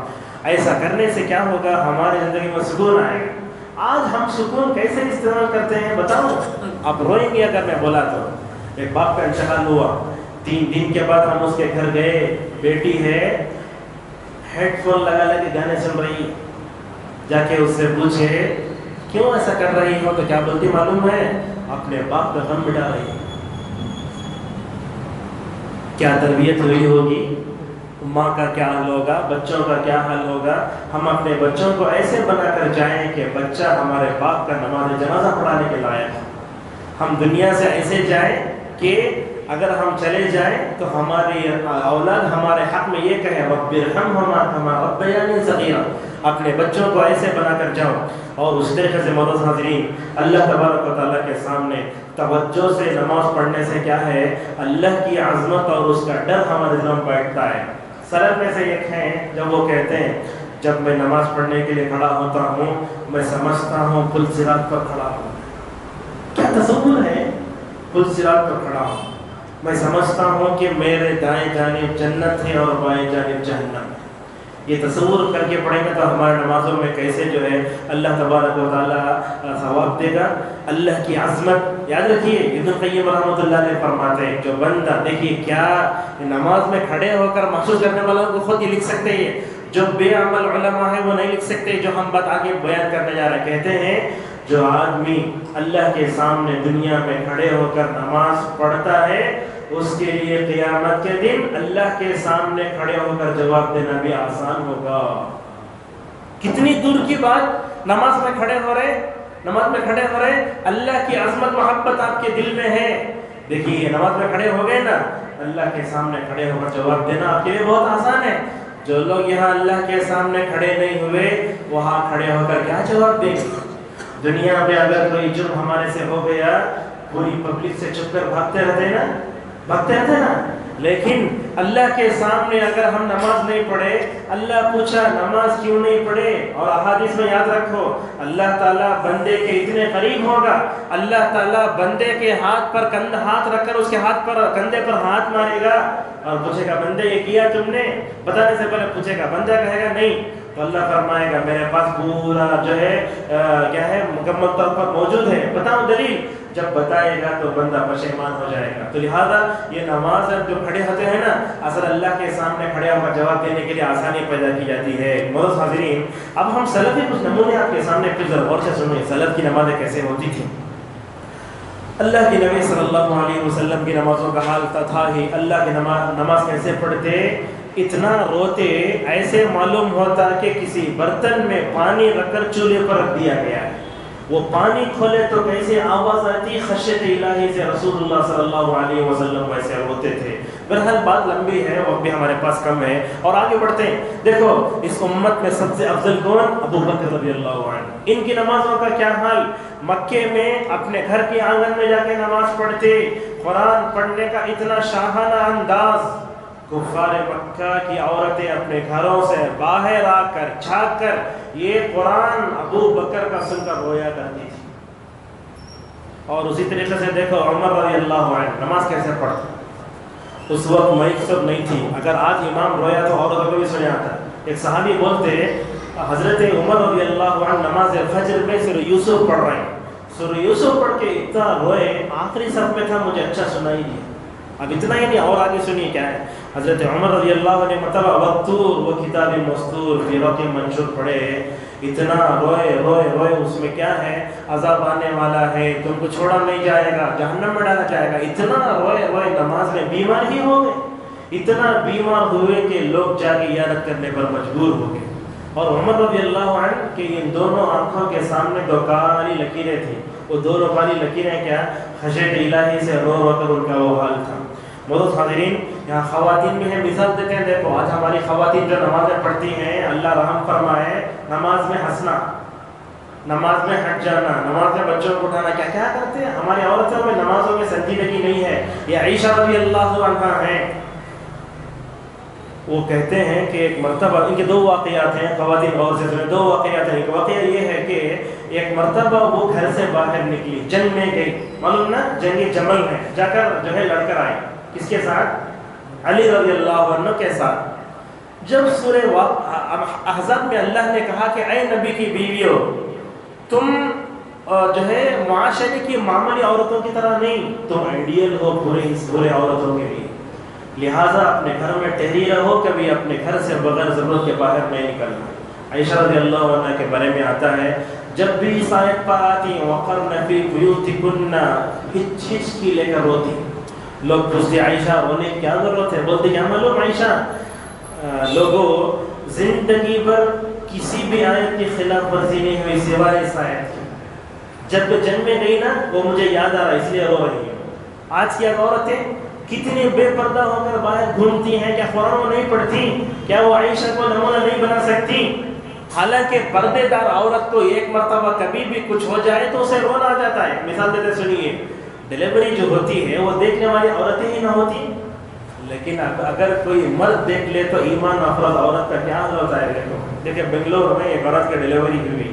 ڈیلیوری جیسے ہوئی اسے معلوم ہوا کہ مردوں نے ڈیلیوری دیکھی ہے، رات بھر روتی رہی عورت، صرف اس لیے کہ ان جو ہے مطلب اجنبی ڈاکٹروں نے میری شرم نہ دیکھی ہے. روتی رہی. اچھی ہونے کے بعد اس عورت نے کہا، کیا کہا؟ میں اللہ تعالیٰ سے توبہ استغفار کرتی ایک بار. دوسری ایک بکرا لے کر کاٹ کر دیا اللہ کے راستے میں، یہ بتانے کے لیے کہ یہ میری مجبوری کا وقت تھا. مجھے جو ہے اجنبی لوگوں نے دیکھا تو میں اللہ تبارک و تعالیٰ سے اپنے گناہوں کا کفارہ کرنے کے لیے کام کر رہی ہوں. آج کل ایسی عورتیں بھی موجود ہیں. بہرحال بتانا کیا چاہتے ہیں کہ حضرت عائشہ رضی اللہ عنہ اس آیت پر آتی نا زار و خطاب ہوتے ہیں. ایک مرتبہ کیا کہتے ہیں، دیکھو ایک صحابی کہتے ہیں ایک مرتبہ میں بازار جا رہا تھا، راستے میں دیکھتا ہوں عائشہ رضی اللہ عنہ اپنے کمرے میں کھڑے ہو کر یہ آیت پڑھ کے زار و خطاب رو رہی ہیں. وہ آیت کا معنی کیا ہے؟ اللہ تعالیٰ قیامت کے دن ہمیں جہنم سے بچا لے گا تو اللہ کا بہت بڑا احسان ہوگا. یہ آیت پر رو رہی ہیں. کیا بولتے ہیں وہ صحابی یا تابعی؟ بازار گیا، اپنی ضرورت واپس کر کے آیا، دیکھا تو پھر بھی حضرت عائشہ رضی اللہ عنہ اس آیت کو دوبارہ پڑھ کے روتے رہی ہیں اور مکمل دوہرا رہی ہیں. معزز حاضرین، یہ جو ہے ایک جو ہے تابعین میں سے ان کا شمار ہوتا ہے. یہ ایسے نماز پڑھتے تھے کھڑے ہو کر، چڑیوں کو یہ سمجھ میں آتا تھا کہ یہ جو ہے حرکت کرنے والی چیز نہیں ہے. ان کے پیٹھ پر آ کے جو ہے پرندے بیٹھ جاتے تھے. گویا ہلنے والی چیز، پرندے کب بیٹھتے جب کوئی چیز ہلتی نہیں ہے. ہمارا نمازوں کا کیا حال ہے، کبھی کھجاتے کبھی کپڑے برابر کرتے، ساتھ برابر کرتے، ایسے کرتے رہتے. ہمارے سلف ایسے تھے، نماز پڑھتے ہلتے ہی نہیں تھے، پرندہ کرنا بیٹھ جاتے تھے. دیکھو حبیب ابن ابی ثابت رحمۃ اللہ علیہ لمبا سجدہ کرتے، لمبا سجدہ کرنے سے ایسے معلوم ہوتا کہ گویا وہ لکڑی ہے. یہ دیکھیے سفیان ثوری رحمۃ اللہ علیہ حرم میں مغرب کی نماز کے بعد سنت میں اتنا لمبا سجدہ کرتے کہ عشاء کی ادا ہو جائے. آج ہمارے پاس چاند گرہن کی نماز، سورج گرہن کی نماز سال میں 1-2 مرتبہ اگر پڑھو بولے، امام صاحب لمبا رکوع سجدہ کرے تو بولتے کیا یہ کام نہیں، ان کو برابر نہیں، نکالو ان. حالانکہ اللہ تعالیٰ کے سامنے سجدہ کرنے سے کتنا لمبا سجدہ کرتے کہ اتنا مزہ آنا ہم نا، چونکہ اس لذت سے ہم محروم ہیں اس لیے ہم مکمل طور پر اس سے ناواقف ہو رہے ہیں. معزز حاضرین، اور ایک دیکھیے ڈگوری جانتے ہیں، کاٹتی ہے، جانتے ہیں ڈگوری کاٹتی سب. ہاں امام بخاری رحمۃ اللہ نے مرتبہ نماز پڑھ رہے ہیں، ڈگوری نے 17 مرتبہ کاٹا. کتنے مرتبہ؟ 17 مرتبہ کاٹا. نماز کے بعد لوگوں کو بلا کر بولے لوگوں ذرا میرے پیٹھ پہ دیکھو کتنے مرتبہ کاٹی ہے ڈگوری.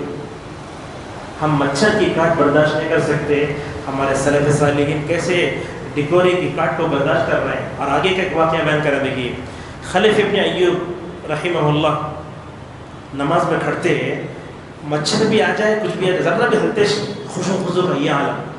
اگر میں کسی کے سامنے انٹرویو دے دینا بس ہم ہلتے رہنا زیادہ. ویسے ہمارا جو رب ہے وہ شہنشاہ ہے، بادشاہ کا بادشاہ ہے، اس کے سامنے کیسے خوف سے کھڑے ہونا چاہیے. تو کیا کرتے ہیں، نماز میں کھڑے ہوتے کچھ بھی کاٹ لائے ذرے بھی حرکت نہیں کرتے. لوگ ان سے پوچھتے کیسے بھائی نماز میں آپ کھڑے بھی ہوتے تمہیں ذرہ بھی نہیں ہلتے نا، حرکت نہیں کرتے نا؟ تو کیا بولتے معلوم ہے، یہ گنہگار کو، یہ کوئی بھی آدمی کو بادشاہ کے سامنے لے جا کر کھڑائے گئے، اس کو سزا دینا ہے، مارتے رہنا، انہیں ہلتا نہیں ہلتا. تو بولتے میں اللہ تبارک و تعالیٰ کے سامنے کھڑے ہو کر صبر کرتا ہوں، ہلتا نہیں ہوں، مجھے فخر ہے. بادشاہوں کے سامنے کھڑے ہو کر کتنا معاملہ ہے ہمارا، بولتے نا اللہ تو شہنشاہ ہے نا، بادشاہوں کا بادشاہ ہے، اس کے سامنے اتنا لمبا کھڑے ہونا، فخر کرنا اور اللہ کا شکر ادا کرو اللہ نے مجھے اور آپ کو مسلمان بنایا ہے اور نماز پڑھنے کا موقع دیا ہے. نماز میں کیا پڑھ رہے ہیں وہ سب معلوم ہو رہا ہے. تو اللہ کے سامنے کھڑے ہو کر صبر کرنا اور اس پر فخر بھی کرنا چاہیے. معزز حاضرین، عبداللہ ابن زبیر رضی اللہ عنہما کبھی کعبۃ اللہ کے پاس جا کے نماز پڑھتے تو لوگ یہ سمجھتے کہ جو ہے وہ لکڑی ہیں. اور دیکھیے عروہ ابن زبیر کا واقعہ ہم نے آپ کو بولا ہوگا، ان کو بیماری آ گئی پیر میں، ڈاکٹر نے بولے پیر کاٹنا. تو کیا بولے معلوم عروہ ابن زبیر، میں نماز میں کھڑے ہو جاتا ہوں، نماز میں کھڑے ہوئے تو کاٹے تو مجھے احساس نہیں ہوتا. اللہ اکبر، یہ نماز میں کھڑے ہو جاتا ہوں، میں نماز میں کھڑے ہو گیا تو مجھے کاٹے تو احساس نہیں ہوتا. ایسے ہی ہوا، وہ جا کر نماز پڑھنے کے لیے کھڑے ہو گئے، جب پیر کاٹا گیا تو نماز میں ان کو ذرہ برابر بھی احساس نہیں ہوا. اور ڈاکٹروں نے کیا کہا، ہمیں تو انجیکشن لے کے سن کرتے معلوم نا، وہ کرتے بولے، انہوں بولے نہیں مجھے نماز میں احساس نہیں ہوتا، اتنی توجہ سے مکمل طور نماز پڑھتا میں. معزز حاضرین، یہ چند مثالیں تھیں. اب آئیے آخری میں 1-2 بات بیان کر کے اپنی بات کو ختم کریں گے. یہ خشوع خضوع کے تعلق سے نمازیوں کی جو قسمیں ہم نے بیان کی نا، کس میں سے ہیں ہم؟ دیکھیے 5 باتیں ہیں، مختصر بتاتے ہیں. کچھ لوگ ظالم ہیں، کچھ لوگ ظالم ہیں، نماز پڑھ کے بھی وضو بھی برابر نہیں کرتے، وقت پر بھی نہیں آتے، ارکان بھی ادا نہیں کرتے. کہاں کی یہ رہتا، میں یہاں ہوں میرا دل مدینے میں ہے. رسول اکرم صلی اللہ علیہ وسلم کی احادیث کی روشنی میں دیکھا گیا جو لوگ برابر وضو بھی نہیں کرتے، توجہ سے نماز بھی نہیں پڑھتے، ایسے لوگ اللہ کی نظر میں ظالم ہیں. اللہ تعالیٰ ان لوگوں کو نماز پڑھے کیوں، اس وجہ سے ان کو عذاب دے گا. نماز پڑھنے پر ثواب ملتا نا، لیکن چونکہ کھلواڑ کیے نہ، توجہ کے بغیر پڑھے، نہ وضو نہ رکوع نہ سجدہ، کہا کہ ایسے لوگ ظالم ہیں، شریعت کی نظر میں اللہ تعالیٰ ان کو عذاب دے گا. 2 سنو، کچھ لوگ ایسے ہوتے ہیں جو کپڑے اچھے پہن کے آتے، برابر رکوع سجدہ کرتے، لیکن اپنا دل کہاں کے ٹٹولتا ہے. اچھا، ایسے لوگوں کے بارے میں کیا فرمایا، ایسا آدمی نماز تو پڑھے گا لیکن اسے ثواب میں کمی آئے گی. 2 ہو گئے نا، پہلا کیا، ظالم، اور دوسرا کیا، ظاہری طور پر ہی نہ مسجد میں ہے لیکن دل کہاں ہے، گھبرا رہا ادھر ادھر.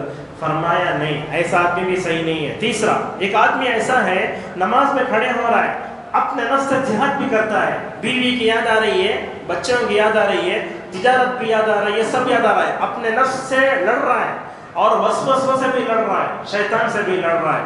فرمایا کہ اللہ تبارک و تعالیٰ نماز میں اس کو جہاد کا ثواب دے گا. 3 ہوئے نا، 4. کچھ لوگ ایسے ہیں الحمدللہ، اللہ ہم لوگوں کو بنائے، ہم لوگوں جو ہے ان میں سے بنائے ہیں، نماز پڑھتے ہیں تو نماز نبوی ہے، نبی کی نماز کا طریقہ بالکل سیم طریقہ پڑھتے ہیں. حضرت انس رضی اللہ عنہ جانتے نا، رسول اللہ صلی اللہ علیہ وسلم کے خادم نبی کے ساتھ 10 سال گھر میں تھے، لیکن تابعین کی نبی سے محبت پر قربان جاؤ. عمر ابن عبدالعزیز رحمۃ اللہ علیہ کو جانتے نا آپ، جن کی تربیت میں 80 صحابہ کا کردار ہے. انس جا کے صحابی تابعی کے پیچھے نماز پڑھتے، بولتے میں جا کے عمر بن عبدالعزیز کی امامت میں نماز پڑھا تو مجھے وہ نماز یاد آتی ہے جب رسول اللہ صلی اللہ علیہ وسلم کے پیچھے نماز پڑھتے تھے. معزز حاضرین، آخری قسم ہے وہ کچھ لوگ ایسے ہیں ذہنی طور پر، ہر اعتبار سے، جسمانی طور پر، دل کے اعتبار سے اپنے نفس سے جہاد کر کے، وسوس جہاد کر کے اپنے آپ کو مکمل طور پر لا کے مسجد میں کھڑے ہو کر نماز پڑھتے ہیں. تو فرمایا ایسا نماز قیامت کے دن عرش کے سائے میں ہوگا. اور یہ چیزیں بیان کر کے ابن القیم رحمۃ اللہ علیہ فرماتے ہیں اگر نماز کے ذریعے آنکھ ٹھنڈی ہو گئی اللہ تعالیٰ پوری زندگی ٹھنڈی کر دیتا. صبح سے لے کر شام تک نمازیں پڑھ لیے، فجر، ظہر، عصر، مغرب، عشاء، سنتیں پڑھ لیے. رات میں جب آپ سوئیں گے نا تو انشاءاللہ آنکھوں سے ٹھنڈے آنسو آئیں گے. جو لوگ نماز نہیں پڑھتے اگر اللہ کا خوف آ گیا نا تو آنکھوں سے نکلنے والے آنسو بھی گرم رہیں گے، خوشی سے نکلنے والے آنسو ٹھنڈے رہتے ہیں. وہ کبھی کبھی جو ہے بہت کم جو ہے ملتے ہیں انسان کو، غم کے آنسو تو ملتے رہتے ہیں. معزز حاضرین، آج ہمارے نمازوں سے خشوع و خضوع کیوں اٹھا؟ تقریباً 17 اسباب ہیں، ہلکا ہلکا بیان کر سن لیجیے. ہمارے نمازوں میں خشوع و خضوع کیوں نہیں ہے؟ اس کا ایک سبب یہ ہے کہ قرآن پڑھنے میں غلطیاں ہو رہی ہیں. ہمارے پاس جو امام ہے نا، اگر وہ امام کی قرأت اگر صحیح نہیں ہے تو ہمارے نمازوں میں خشوع و خضوع اٹھ جاتا. سمجھ رہے نا آپ؟ امام کی قرأت جتنی صحیح رہے گی نمازوں میں خشوع و خضوع اتنا آئے گا. آج دیکھتے ہیں یہ چیز. دوسری چیز، آج ہمارے نمازوں میں خشوع و خضوع اس لیے نہیں ہے کہ ہم نماز میں سجدے کی جگہ نہیں دیکھتے. اللہ اکبر باندھ لیے، کبھی کیلنڈر دیکھ رہے، کبھی وہ دیکھ رہے، کبھی امام صاحب کپڑے دیکھ رہے، کبھی وہ اپنے برابر کر رہے ہیں. سجدے کی جگہ دیکھنا نماز میں، دیکھنا وہ نہ دیکھنے سے توجہ ہٹتی ہے. اور آپ یاد رکھیں جب انسان تشہد میں بیٹھتا نا تو کہاں دیکھنا؟ انگلی کی طرف دیکھنا. رسول اکرم صلی اللہ علیہ وسلم ایسے ہی کرتے تھے، تشہد میں بیٹھ انگلی کی طرف دیکھتے رہنا اور ایسا کرتے رہنا. حرکت آپ نے فرمایا بندہ اگر تشہد میں بیٹھ کر ایسا انگلی کو حرکت دیتا ہے نا، یہ شیطان پر لوہے سے زیادہ بھاری ہے. کیوں بھاری ہے؟ اس لیے کہ توحید اسے قبول نہیں ہوتی، وہ ہمیشہ شرک میں مبتلا. اشہد ان لا الہ الا اللہ کہتے ہیں اللہ کی ایک ہوتے ہوئے دیتے نا، اس کے اوپر لوہا پڑتا ہوں ہے، جیسا کہ اللہ کے نبی صلی اللہ علیہ وسلم فرماتے ہیں. تیسرا، نمازوں میں خشوع و خضوع اٹھنے کا اور ایک سبب یہ ہے کہ نماز راستے میں پڑھتے ہیں. جیسے مسجد میں آ گئے، آپ کو سنت پڑھنا ہے، برابر جا کے وہ جو مسجد سے نکلنے کا ایگزٹ ہے وہاں جا کے نماز پڑھے تو نہیں آئے گا. تو لہٰذا ان جگہوں سے نماز پڑھنے سے یہ کریں. اور اسی طریقے سے معزز حاضرین، نماز میں خشوع و خضوع اٹھنے کا اور ایک سبب کیا ہے؟ پیشاب اور پائخانہ آتے ہوئے نماز پڑھیں. پیشاب زور کا لگا ہے، نماز ہے نہیں ہے. پائخانہ زور سے آ رہا ہے، نماز نہیں ہے. آپ نے فرمایا جب انسان کو قضاء حاجت لگی ہو تو سب سے پہلے کیا کرنا؟ قضاء حاجت دور کر کے آنا. اگرچہ آپ کی 2 رکعتیں چلی جائیں لیکن اللہ تعالیٰ آپ کو 4 رکعت کا ثواب دے گا انشاءاللہ پورا ایسا. اور اسی طریقے سے معزز حاضرین، کچھ لوگوں کو گیس کی شکایت ہوتی ہے، نکلنے وہ رہتی ہے، وہ برابر ہوا نکلتی نہیں ہے تو کیا ہوتا ہے؟ گیس اوپر چڑھ رہا ہے، سر پہ چڑھ رہا ہے. اس وجہ سے بھی نمازوں میں خشوع و خضوع متاثر ہوتا ہے. اور ایک چیز بھی ہے، کپڑے بار بار سنبھالنا.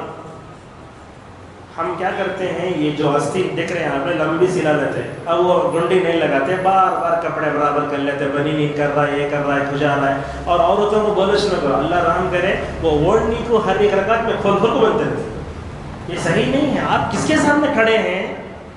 باپ کے سامنے، اللہ کے سامنے کھڑے ہیں نا.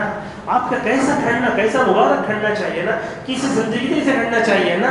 تو یہ کپڑے بار بار سنبھالنا یہ بھی صحیح نہیں ہے، اس سے بھی نماز متاثر ہوتی ہے. اور دیکھیے دلوں میں دنیاوی امور پر توجہ، دنیا کی محبت اگر آ گئی نا نماز میں خشوع و خضوع نہیں آئے گا. اور آخرت کی طرف اگر توجہ نہیں ہوگی تو نمازوں میں خشوع و خضوع نہیں آئے گا. اور اسی طریقے سے معزز حاضرین، یہ بھی ہے نمازوں میں خشوع و خضوع نہ ہونے کی وجہ سے شیطان کا وسوسہ بھی ہے. اور آگے بڑھ کر ایک بات یہ بھی کہوں، بری دوستی. میں نمازی ہوں، بے نمازیوں سے، چلر پٹوں سے، گنڈوں سے، پرکیوں سے دوستی رکھا ہوں. اگر آپ نماز میں کھڑے ہوں گے وہی چھچورا پن آئے گا جو نماز کے بعد ہے. اللہ اکبر، ایسا آئے گا، برا اثر پڑتا ہے. اور اس طریقے سے برا ماحول بھی ہمارے پاس کیسے ہوتا ہے. دیکھو نماز میں ہنساتے ہے ماحول، گھروں میں عورتیں نماز پڑھ رہی ہیں، اس کے بہن ہنسا رہی، یہاں بھی ہنسا رہا ہے. اب وہ ڈیجیٹل نماز یہ بھی آ گئی. کیسے ایک عورت جو ہے آیا ہو وہ ایسے میسیجز کو آگے نہیں بھیجنا، نماز کا مذاق ہو رہا ہے. اور نماز کا مذاق اڑانا یہ بہت بڑا خطرناک گناہ کبیرہ ہے. ایک عورت نماز پڑھ رہی ہے، ٹی وی چل رہی ہے، اب رکوع کرتی ہے، اسے دیکھتی ہے، کرتی ہے، دیکھتی ہے، نیچے لکھا ہے ڈیجیٹل نماز. نماز کا مذاق ہے، ایسے میسیجز آئے ڈیلیٹ کر لو، آگے مت بھیجو. اس طریقے سے معزز حاضرین، اور ایک بات بھی ہے، زیادہ بیکار بکواس کرتے رہنا. کچھ لوگوں کو آپ نے دیکھا ہوگا معاشرے میں بیکار کی بکواس کرتے ہیں، خالی بک بک کرتے رہتے ہیں. یاد رکھیے اللہ تعالیٰ نے سورہ مومنون میں جہاں یہ کہا وہ مومن کامیاب ہو گئے جو اپنی نمازوں کو توجہ سے پڑھتے ہیں، آگے فرماتا ہے والذین هم عن اللغو معرضون، بیکار باتوں سے دور رہنا. کیسے؟ آج ہمارے پاس یہ بیکار باتوں میں موبائل بھی ہے. جسے بارہا ہم نے کہا موبائل یا تو آف کرو، فلائٹ موڈ پہ رکھو، ایسا رکھے. آپ نے بیوی کا نمبر اس میں جو ہے سیو کیا، ہوم کالنگ، وائف کالنگ، توجہ پوری آپ کو بول کر بھیجے بیوی، آتے ہوئے وہ لے کر آؤ. نماز میں وہ کل کو دیکھے تو پورا وہ یاد آ رہا ہے. یہ سب دیکھو ہماری توجہ کو ہٹانے والی چیزیں. اور اسی طریقے سے فلم، ٹک ٹاک، اور پتہ نہیں کیا کیا بولے. آج تو امت جو ہے، مرد، عورتیں، بچے، بوڑھے پورے چشتوارے بن گئے. اس وجہ سے بڑی افسوس کی بات ہوتی ہے. تو یہ بیکار باتیں جتنی ہیں ان تمام بیکار باتوں کو چھوڑ دینا چاہیے. ایک آدمی نمازی ہے، اس کے موبائل میں گانے ہو سکتے، اس کے موبائل میں ٹک ٹاک ہو سکتے، اس کے اسٹیٹس پہ گندی چیزیں ہو سکتی ہیں، اس کے اسکرین سیور پہ جو ہے لڑکیوں کی تصویر ہو سکتی ہے. سب سوچ کر دیکھو سب چیزیں. تو یہ بیکار باتیں جتنی ہیں نا، وہ تمام بیکار باتیں آ جا کے ہم کیا کرتے ہیں، نمازوں میں خوشو خضو اڑ گیا ہے. اب کوئی بڑا فنکشن ہوا، نماز معاف.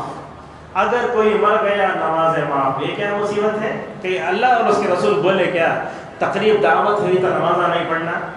ارے وہ دولہا دلہن نماز پڑھنا، پورے جو ہے مجمع پر اچھا اثر پڑتا، نماز پڑھ رہے ہیں اس طریقے سے. اور ایک بات ہے وہ کیا ہے، نمازوں میں خوشو خضو نہیں ہوا نا، اس کی طرف یہ بھی ہے ہمیں اپنے جائز چیزوں کا استعمال حد سے زائد کر رہے ہیں. کیسے؟ میرے گھر میں اوون کی ضرورت نہیں ہے، میں اوون لے کر آتا. مجھے 250 روپے کی چپل میں کام چل رہا ہے، میں 1000 روپے کی چپل لاؤں. یہ سب غلط چیزیں نہیں ہے. تو جو چیزیں جائز ہوتی ہیں ان کو زیادہ لے کر آ گئے تو مسئلہ کیا ہے؟ دنیا سے جاتے ہوئے کیا فریج لے کر جائیں گے؟ دنیا سے جاتے ہوئے کیا بیگ لے کر جائیں گے؟ نہیں نا. نام عمل ہمارا کچھ نہیں ہوگا. بس جیسے ننگے آئے ویسے ننگے دنیا سے جانا، سفید کفن میں اوڑھ کے ہم دنیا سے بھیج دیتے. تو یہ زائد چیزیں جو ہوتی ہیں زیادہ نہیں کر لینا. نبی صلی اللہ علیہ وسلم کا گھر معلوم نہیں کہ نبی صلی اللہ علیہ وسلم کا گھر اتنا چوڑا تھا کہ پوری بیویاں نہیں، ایک ایک جب شادی ہوتی جاتی اللہ کے نبی جو ہے گھر بنتے جاتے. کتنا تنگ گھر رسول اللہ صلی اللہ علیہ وسلم کا. بولتے اللہ کے نبی صلی اللہ علیہ وسلم کے بارے میں عائشہ، میں سو کر رہتی، پیر جو ہے قبلے میں ایسے رہتے، اللہ کے نبی کو سجدہ کرنا تو پیر ہٹا کو سجدہ کرتے تھے. اتنا تنگ گھر. حضرت میمونہ رضی اللہ عنہ کہتی حالت حیض میں ہوتی میں، اللہ کے نبی سجدہ کرتے مجھے ٹکر لگ جاتی. اللہ اکبر، اتنا چھوٹا گھر. تو یہ معلوم یہ ہوا کہ گھروں کو بنانے میں، نقش و نگار کرنے میں، زیادہ جائز چیزوں کے پھیلانے میں ہم زیادہ یہ کریں نا تو کیا ہوتا ہے، نمازوں میں خوشو خضو چلا جاتا. اور اسی طریقے سے قبلے کی طرف کسی بھی چیز کو لٹکا کر رکھنا نہیں، لٹکانا، نہ اذکار لٹکانا، نہ کیلنڈر لٹکانا، کوئی چیز نہیں لٹکانا چاہیے. اب لکھا ہوا ہے وہ چھوڑ دیجئے. عرب مساجد میں دیکھو آپ، کہیں بھی ایک چیز بھی نظر نہیں آتی آپ کو. اگر اذکار لٹکانا ہو سائڈ میں لٹکاؤ. کیا ہوتا ہے، نماز میں دعائیں پڑھ لیتا پوری، نماز کے بعد کی بندوں آدمی پڑھ لیتا. یہ لا کے بیڑی کے کیلنڈر پتہ نہیں کیا کیا لگا دیتے ہیں، اس میں گھوڑے کی تصویر ہے، وہ تصویر، سب ضرورت ہے لگانے کی. اپنے اس میں لگا لو کافی حد تک کہ نماز کے اوقات بھی دیکھیں وہاں سائڈ میں لگانا صحیح ہے. ورنہ یہ قبلے کی طرف جو بھی لٹکا کر رکھیں گے نا وہ ہمارے نماز میں خلل ڈالے گا. رسول اکرم صلی اللہ علیہ وسلم نماز پڑھ رہے ہیں، عائشہ رضی اللہ عنہ ایک بہترین پردہ لٹکا کے رکھے ہیں، وہ پردے میں فلاورز. نماز کے بعد بولے عائشہ ہٹاؤ اسے. نماز کے اندر اتنا مجھے ٹینشن کر رہا تھا، ہٹاؤ اسے. تو اس سے معلوم ہوا کہ قبلے کی طرف کوئی چیز نہیں لٹکانا چاہیے. اور اسی طریقے سے آپ کو بھوک لگ رہی ہے، نماز میں نہیں جانا، کھانا کھا لے کر نماز جانا. جیسا کہ صحیح مسلم کی روایت میں آیا اللہ کے نبی صلی اللہ علیہ وسلم فرماتے ہیں جب کھانا حاضر ہے تو نماز نہیں ہے. اسی طریقے سے نماز میں خشوع خضوع لانے کے اسباب میں نماز میں جلدی کرنا ہے. سمجھتے ہیں نا؟ جلدی جلدی ایک دن میں 100 رکعت پڑھنا نہیں. علامہ البانی رحمۃ اللہ علیہ ایک بات بولتے ہیں عمل کم کرو, اگر سنت کے مطابق ہو بہتر ہے اس عمل سے جو زیادہ ہو اور جو نبی کے راستے سے ہٹا ہوا ہو. لہذا یہ نماز میں جلدی کرنا صحیح نہیں ہے. ایک صحابی ہیں جن کا نام ہے خلاد ابن رافع رضی اللہ عنہ, آج رسالت کا واقعہ ہے. نماز پڑھ رہے ہیں, نماز پڑھنے کے بعد پوری کرنے کے بعد آ کر نبی سے بولتے ہیں نماز پڑھ لیں یا رسول اللہ. آپ کیا بولتے ہیں؟ ارجع فصلی فإنک لم تصلی, جاؤ تمہاری نماز لے گئی, دوبارہ پھر آؤ. وہ صحابی پھر گئے, 3 بار بولے, 3 بار بھی سمجھے نہیں. تو اللہ کے نبی صلی اللہ علیہ وسلم نے اپنے صحابہ کی نماز کو دیکھا جلدی جلدی کر رہے, تو آپ نے ان سے کیا کہا؟ خلاد, نماز پڑھے تو سکون سے پڑھنا, جلدی جلدی نماز پڑھنے والا منافق ہے. تو لہٰذا رکوع بھی برابر ہونا, سجدہ بھی برابر ہونا, سب برابر ہونا. ایک مثال خود اللہ کے نبی صلی اللہ علیہ وسلم نے دی. نماز کیا ہے؟ اصل میں ہمارے دلوں کی غذا ہے نا, ہے نا, دلوں کی غذا ہے, ہمارا دل کی روحانی غذا ہے. جو اللہ کے نبی فرماتے جو آدمی رکوع میں سجدے میں برابر نہیں جھکا, مثال دیکھیے, جو آدمی نماز میں رکوع میں سجدے میں برابر نہیں جھکا, اس کی مثال اس آدمی کی طرح ہے جس کو بھوک بہت زیادہ ہے لیکن 1-2 کھجور کھاتا ہے, پیٹ بھرے گا؟ ایک آدمی بھوکا ہے, 1-2 کھجور کھانے سے پیٹ نہیں بھرتا نا. اسی طریقے سے نماز میں جتنا جھکنا ہے رکوع سجدے میں اتنا جھکے ہی تو ہمارے دلوں کو روحانی طاقت ملتی ہے. اگر ہم چپ کے ورزش طرح جھکے اٹھے ہمارے جو ہے روحانی سکون نہیں ملے گا. آخری 2 باتیں ہیں. نماز میں خشوع خضوع چھن جانے کا ایک سبب ہمارے اپنے گناہ چھوڑو. جب تک گناہ نہیں چھوڑو گے نمازوں میں خشوع خضوع نہیں آئے گا. اور آخری بات, دعا نہ کرنا. اللہ سے دعا کرو, رب تو مجھے ویسی نماز دے جو ابراہیم نے پڑھی, تو مجھے ویسی نماز دے جو اللہ کے نبی صلی اللہ علیہ وسلم اور صحابہ اکرام نے پڑھی. اللہ کے نبی یہ دعا کرتے ہیں, اے اللہ تو مجھے شکر کرنے والا بنا دے, ذکر کرنے والا بنا دے, اور تیرے سے ڈرنے والا بنا دے. اور یہ بھی کہتے ہیں رب تو مجھے تیری اطاعت کرنے والا بنا اور تیری طرف جھکنے والا بنا. لہٰذا یہ سارے اسباب ہیں. یہیں پر ہم اپنے درس کو ختم کرتے ہیں. بہرحال ہم نے آج کے درس میں آپ کے سامنے یہ بتایا کہ بندے کے اندر اگر ایمان ہے تو وہ خشوع خضوع اور توجہ سے جو نماز پڑھی جاتی ہے اس کا اثر اللہ تعالیٰ اس کو اپنی زندگی میں خود دکھاتا ہے, اور آخرت میں اللہ تبارک و تعالیٰ اس کو مختلف انعامات اور اکرامات سے نوازے گا. اس کے بعد ہم نے آپ کے سامنے بتایا کہ نمازیوں کی 5 قسمیں ہیں. کچھ لوگ اپنے ظاہر کو اچھے رکھ کر آ جاتے ہیں, دل کاکی رہتا ہے. کچھ لوگ ایسے ہوتے ہیں کہ وسوسے سے مقابلہ کرتے رہتے ہیں. کچھ لوگ پتہ نہیں کیا کرتے ہیں. آپ صلی اللہ علیہ وسلم کا وہ جو قول ہے کہ بندہ نماز پڑھ کے اللہ کے قریب ہوتا ہے, تو قریب کب ہوگا؟ جبکہ اس کی نماز رسول اکرم صلی اللہ علیہ وسلم کے نماز کی روشنی کے مطابق ہو, تب چل کر جو ہے اللہ تبارک و تعالیٰ اس کی نماز کو اللہ کے قریب ہونے کا ذریعہ بنائے گا. اگر نماز نبوی نہ ہونا, ہم نماز پڑھ کے بھی اللہ سے دور ہو جائیں گے. اور ہم نے آخری میں بتایا کہ نماز میں خشوع خضوع سے ہٹانے والی چند چیزیں ہیں, اور خصوصاً یہ سوشل میڈیا کے نقصانات سے اپنے آپ کو بچا کر رکھیں. اللہ تبارک و تعالیٰ سے ہماری دعا ہے کہ اللہ تعالیٰ ہمیں اپنی نمازوں کی اصلاح کرنے کی توفیق عطا فرمائے. اللہ تعالیٰ ہم سب کو نبیوں کی جو نماز تھی, صحابہ کے سلف صالحین کی جو نماز تھی, ان نمازوں کے مطابق اپنی نمازوں کو توجہ سے پڑھنے کی توفیق عطا فرمائے. اللہ تعالیٰ ہمارے مسلم نوجوانوں کو, لڑکیوں کو, خواتین کو اپنے نمازوں کی اصلاح کرنے کی توفیق عطا فرمائے. رب یہ نماز میں خشوع خضوع سے ہٹانے والے جتنے اسباب ہیں اللہ تعالیٰ ان تمام اسباب سے ہماری حفاظت فرمائے. وآخر دعوانا الحمدللہ رب العالمین. سبحانك اللهم وبحمدك أشهد أن لا إله إلا أنت أستغفرك وأتوب إليك.